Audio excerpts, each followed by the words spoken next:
Hello everyone and welcome. Tonight we are making coconut mango chicken curry, and curry is just one thing my son and I love to make together. We are always doing something different. So we have several ways of making it, and here's one of them. Chop half a sweet onion and add to hot olive oil in a pan. Cook it on low until caramelized. This can take about a half an hour. Wash and rinse about a cup of basmati rice until all the starches run clear. Add to another pan of hot olive oil and give it about 10 minutes, stirring well.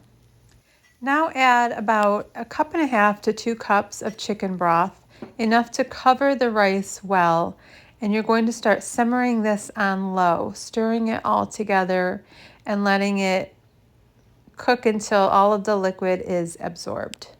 You can go ahead and cover this and let it simmer while you move on to other things. Once your onions are slightly caramelized, you can go ahead and start chopping up 3 small chicken thighs into bite-sized pieces and add them to the onions.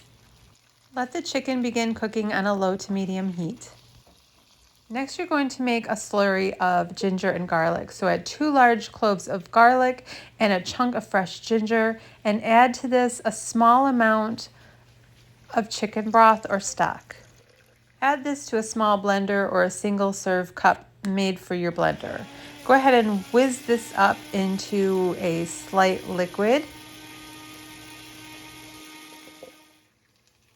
And then you can add this directly to your cooking chicken and then just stir it up well. This is a good time to add any aromatics of your choosing. So if you like things like cardamom pods or fennel seed or even star anise pods, anything like that, this is a good time to throw them in. Next, I sprinkle in a generous amount of cumin powder, followed by coriander powder. And give it about as much as you like, really. This is the spice, so as much as you like spice, you can add a little or a lot. Next, I add in 1 full can of whole coconut milk, or also coconut cream. I use the Thai Kitchen brand, and stir this all together well.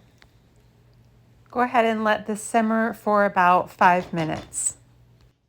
Deskin and chop a whole fresh mango and add your chunks to the curry.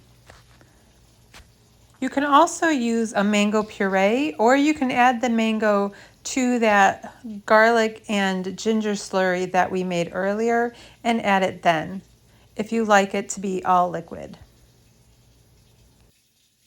On the side, check your rice. It should be done. Make sure all the liquid has been absorbed. Go ahead and add as much garam masala spice blend to your rice as you like. I like it a little bit heavy because I do like my food spicy. I make my own blend. I will give you the recipe here.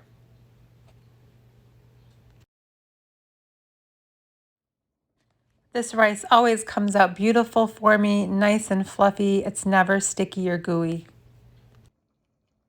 Now we're adding the curry powder to our curry, and this is where you want to be a little personalized. Add as much curry as you tend to like spice. Curry can be hot. Use a hot spicy curry powder or use a mild curry powder. Use a lot if you like it hot. Use a little if you don't like it hot. This is going to be added to taste. I go pretty heavy because I love hot curry.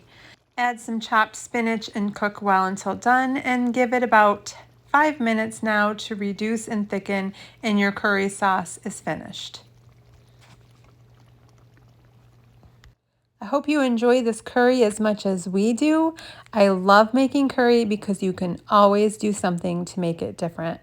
This is absolutely delicious. So I hope you have a wonderful night. Try this recipe out, and until next time, bye.